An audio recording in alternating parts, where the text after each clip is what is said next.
Uruganda twari twarumaze olwo kyamali kye kigenda abamwe lwaki mwazire English please. Thank you very much. Okay, today we set out to go to the Rigi area as leaders, first legislators, members of parliament, but we also connected with local leaders, councillors, mayors, and other local leaders. This is a place from which we've been hearing an outcry. People have reached out to us, the local leaders, but also affected people because of the demolitions that have been ongoing. Now, as leaders, it concerned us, and that's why we said, I told my colleagues, let's go on ground. And first of all, hear what are the people saying and get to connect with them and to understand the goings on. There are a couple of challenges. Number one, these people have a couple of claims. One, some of them do say they have got Chibanja, others say they have got titles, others say they have been in this place 30, 40 plus years. An old man who came to us there, saying he came there as a young man, he gave birth to children, now he has got grandchildren and he has been in that place all this while. So they are wondering why they are being treated this way, yet they have been in this place for a very long time. Two, they are bothered by the double standards. Because while government is saying you people are in a wetland and so you should leave, they are saying but the surrounding areas, there's a fuel station, there's a police station right in the middle of the wetland, and so they are saying why are they being treated this way and yet others are not touched at all? Is it because they are poor and ordinary and they cannot fight for themselves, that they don't have such a strong voice? And so they are bothered by these double standards that keep happening. They also ask questions. They see factories being built in wetlands, wetlands, and it seems to be okay. So they are saying, they're wondering why are they being treated the way they're being treated. And they're also saying, look, we have been here all this while. Government knows about their presence there. In fact, government, in one way or another, acknowledges their presence there. That's why those that have got shops and businesses there, government collects taxes from them. So that means in many ways, their businesses and their presence there can be seen as legitimate, because otherwise government will not even be collecting taxes from them.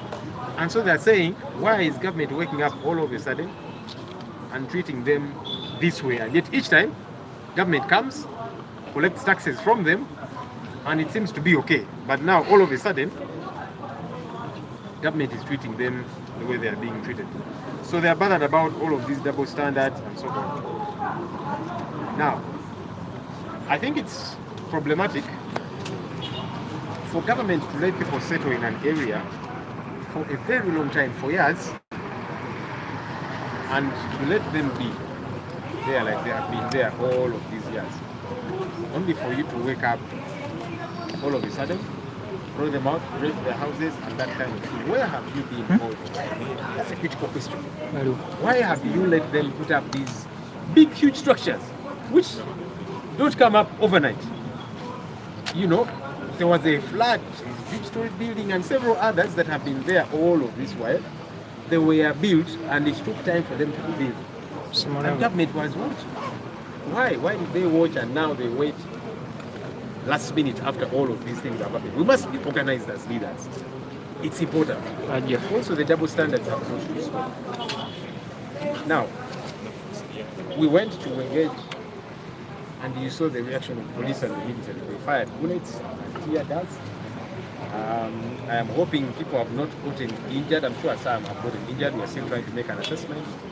But why? Because as leaders, we have gone to listen to these people. Already you have hurt them bad enough. They have lost their livelihood, they've lost their homes and so on. And now, as leaders, we have gone to engage with them, and you don't even want us to engage with them. Because these are issues we must be debating about in Parliament and elsewhere. Because I want to stand up on the floor of Parliament and ask, the relevant ministers to respond to these cries of these ordinary people. But I must first find out, together with my colleagues in Parliament, must first find out what is on ground, what's happening. And then we go to engage with these people, bullets, tear gas, and so on. All of that is uncalled for. Because there's nothing apart from these people expressing their grievances, their concerns to us, their leaders. So that we can go and talk about their plight in Parliament, in these different councils, and so on. That's why we were there. So for this to happen, I think it's unfortunate. It's uncalled for. We did not go there to fight. As leaders, we went to listen to these people. Because we must listen to them. I don't want to stand up in Parliament and speak ignorantly about their concerns before engaging them. So what has happened is unfortunate. It's totally uncalled for. I spoke to the executive director of NEMA. And I asked him about all of these different issues. He had his version.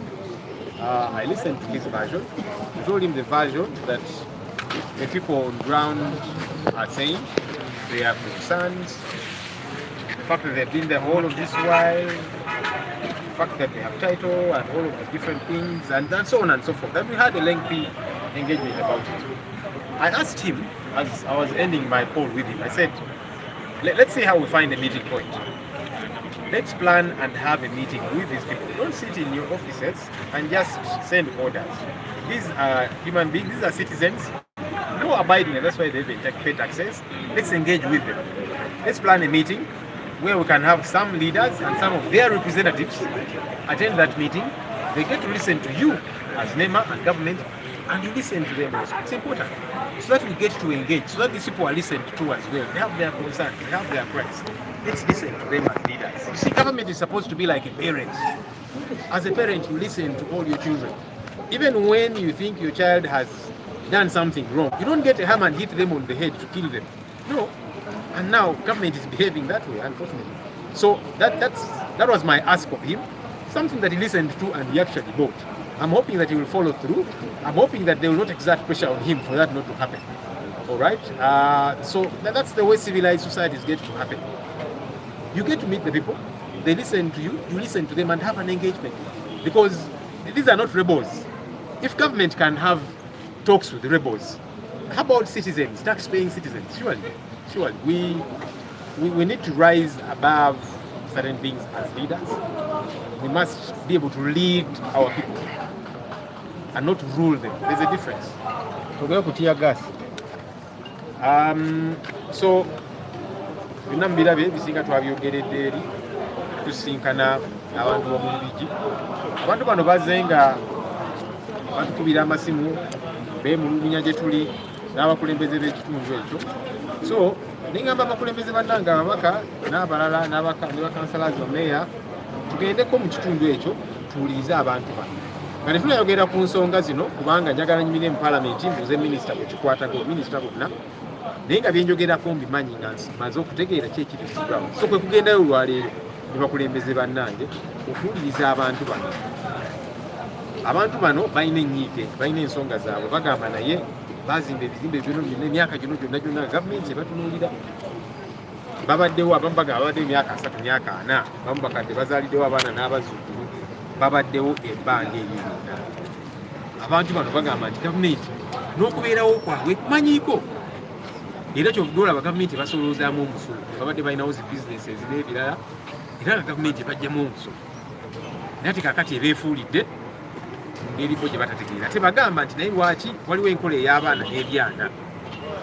Awo wennyini waliwo police station yo tebagikuddeko. Waliwo essundiro ly'amafuta n'ezi bizineesi endala, bawulira amafactory ge bazimba mu ntobazi naki. Naye kati bo bagamba lwaki bayisibwa naye batyo. Omulugunya kwe balina. Naye ate nga bagamba nti tebaweereddwa na chance kubawuliriza. So tugenzeyo kubasisinkana okuwayamuko nabo. Mulabe poliisi n'amagye bazaawo bakubye amasasi, bakubye tiyagaasi. Ne neebuuza guno omukono ogw'ekyuma gwaki? Bano si bayeeke. Tuze okuwayamuko nabo okubawuliriza ng'abakulembeze baabwe. Kaakati amasasi ne tiyagaasi byaki? Oleda abantu mbanyigiriza tebalina wa kusula, bizinesi zaabwe zonna muzisaanyizaawo. Kati twagala tubawulirize, tugende eri gye tutuula. Nga twogera oluzungu, twogere ku nsonga zaabwe. Naye kati tiyagaasi, masasi, kwegamba olaba obutiitiizo bw'ekika ekyawaggulu, obuswavu obutategeerekeka. kibadde tekyetaagisa okula bintu ebyo. Nayogeddeko ne Idi owa NEMA ne mugamba nti kaakati okusookera ddala abantu bano balina okwemulugunyako, balina ensonga zaabwe, olwawo namwe mwine ezammwe tutuule. Abantu bano balina abakulembeze ne barepresentatives abasobola okubavaamu, tuule mubawulirize nabo babawulirize. Gavumenti yonna ey'omulamu bwetyo bw'erina okuyisa abantu. Olaba gavumenti etuula n'eyogera n'abayegera, kati ate bannansi abasasula n'omusolo lwaki tebasobola kutuula nabo at least barepresentatives bawayemuko ku nsonga zino, kubanga bo bagamba nti babali awo balaba ziweeti ezisenda ebintu byabwe. Mutuule nabo mubawulirize, muwayemuko nabo kubanga bannansi balina enyiike, nabo mubawulirize. Omuzadde kyalina okukola, gavumenti yonna ebuvunaanyizibwa erina kweyisanga muzadde. Omwana ne waakola ensobi tokwata kayondo n'omukuba ku mutwe kugutta. So tugamba bannaffe bano baleme kukyamuukirira. Bano bannansi babaddeho ebbanga lirungi nga mubatunuulira, ne bazimba ebizimbe ebinene nga mubatunuulira, ne bateekawo zi businesses n'ebirala nga mubatunuulira, naye ate kaakati tuzze speedi ne mubisenda ne mubatulugunya nga bwe kibadde kikyamu tukivumirira. Ensonga eno tugenda giremerako n'okufollowinga up, katusuubire nti executive director wa NEMA ate tebamuteekeko akazito ne meeting ereme kubeerayo, kubanga yansuubiza nti meeting ejja kubeerayo, tubayemuko ku nsonga zino n'abantu bano nabo bafune kyali babawulize ensonga zino. Ensonga ki poliisi yeekuwaatira okulemesa okwongerawo okulambula? Era embeera ebadde etya kugwawo? Well, wali wazaawo nga yeeyita OC agambye nti epayasi simumanyi simulabye, abadde n'ekijaketi binyasirira rank gyaliko byonna nga tebitegeerekeka, era nga mumulaba n'obutirizi bwayogera nabwo bwayogera bwadduka ne mugasooka okkakane nzize mpuliriza nga bwenga ino kankuwulirize naawe biki byoyogera, naye ayogera bwadduka emisinde musajja wattu walinga kyaleko takitegeera nga bali mu paniki awoza nti temulina kubeerawo wano naki. Ne mugamba naye kaakati ffe ng'abakulembeze tuze tuwulira ebintu bino, tetuze kulwana, tuze kuwuliriza abantu bano nsonga kifo ze balina, tugende okuzoogerako mu paalamenti n'awalala nga tubawuliriza, nga tumanyi ki kye bagamba, nga tetugende eyo twogere ebyaffe.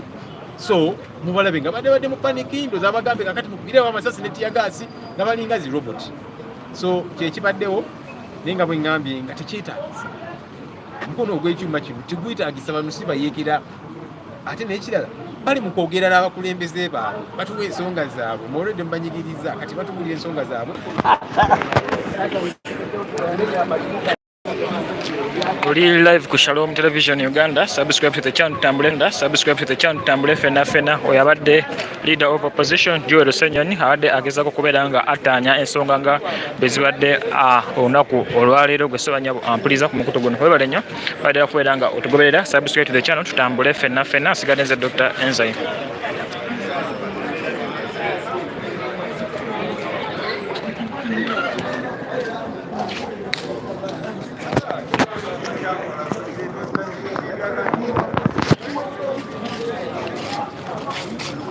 Yes, Honorable. How are you, Honorable?